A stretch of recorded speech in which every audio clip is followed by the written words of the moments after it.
Today I'm going to show you the process behind the Autumn Castle Festival, going right from sketch to finish. This entire painting took me about 100 hours, but this video is only 9 minutes. It was done in Procreate on an iPad Pro with Apple Pencil.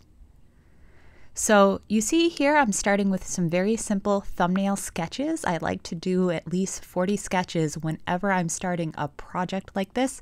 And you'll notice some of the compositions are pretty simple, and here I'm trying with different variations, and I was going for overall a 4 seasons theme.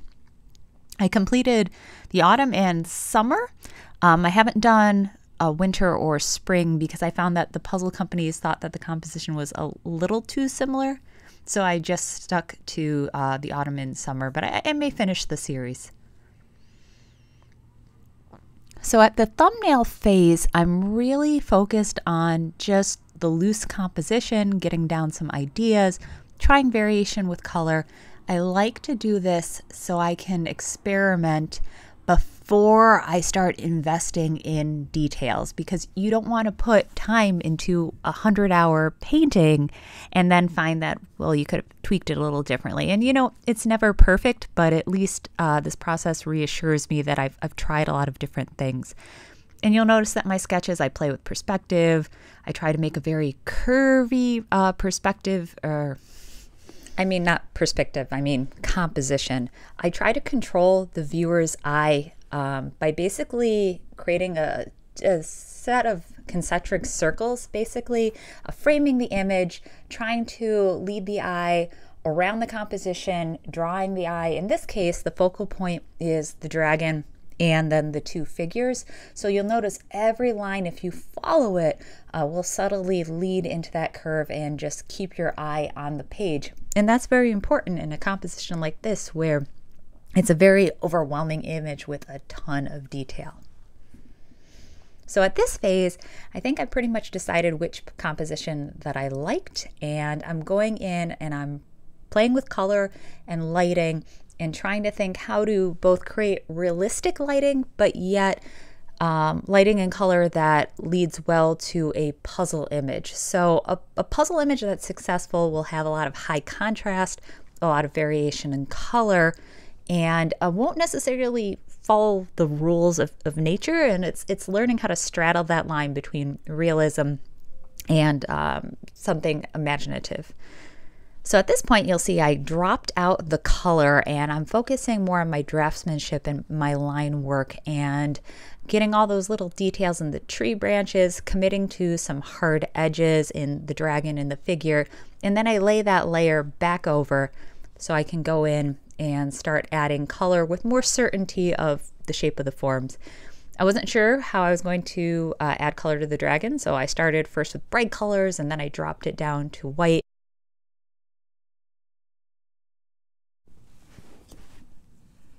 And at this point, I'm focusing in on the figures. And you'll notice there was a jump there as I adjusted the mother figure. And basically, I chose a pose that had a bit more twist and drama at her waist. I once had a figure model tell me that when she's posing, she makes sure she basically twists her body at the waist to create more drama in her poses. And that students don't often pick up on this, but it's just a way to make the image more visually interesting. And it was very important to me that the mother had a lot of tension in her body as she's reaching for her daughter, and the daughter is reaching for the dragon.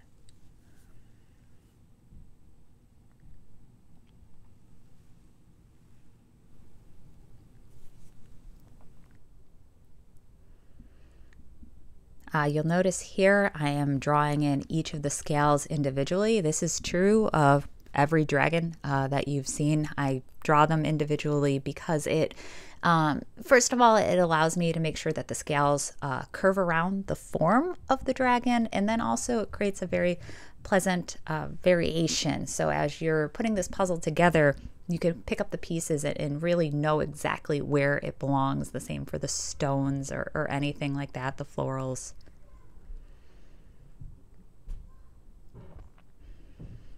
I'm definitely using the perspective tool in Procreate here, and that's basically like a virtual ruler. It enables me to create a consistent perspective grid.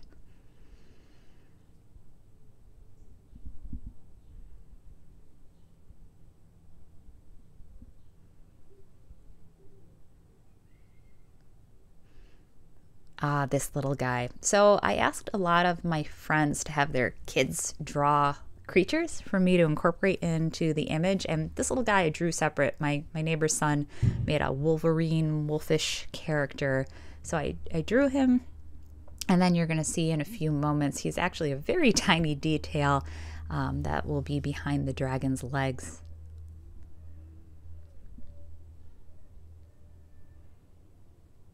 There he is, hiding in the lower right corner.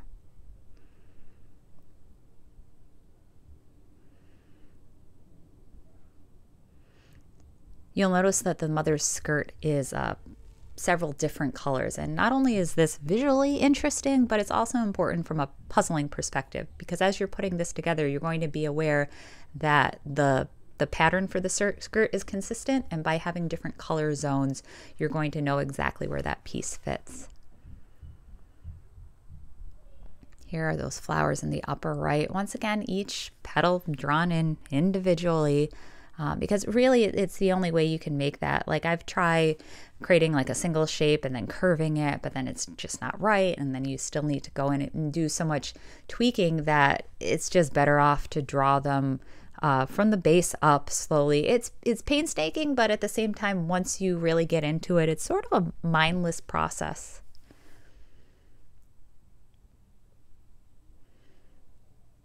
I think the effect is definitely worth it. I really enjoy drawing twigs and leaves and florals.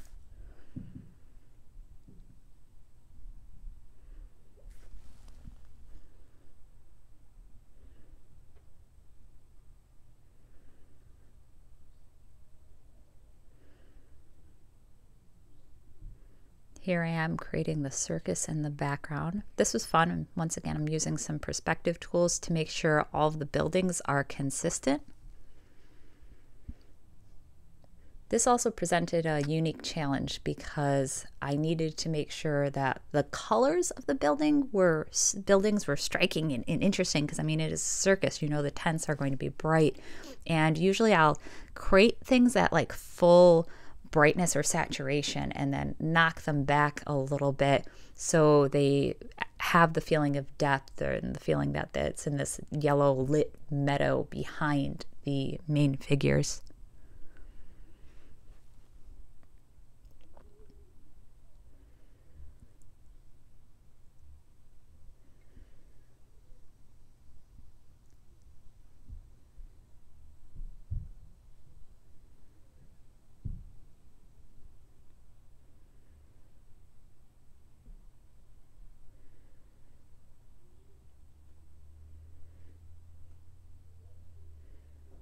Okay, adding a few details here in the background and the trees, and then the castle.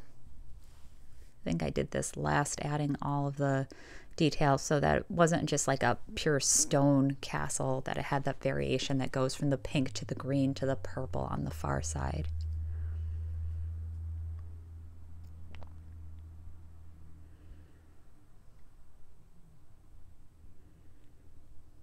Oh, this was my favorite detail, the airship. I've never incorporated anything quite steampunk-like in my images, even though I love steampunk, so this was a fun detail to add towards the end.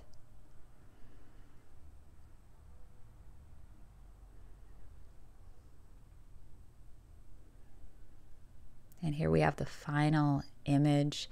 You'll notice that little Siamese cat that appears flying. That's Snowflake. That's based on my daughter's favorite stuffy, and I had to include it in this image. And here we go, the Autumn Castle Festival.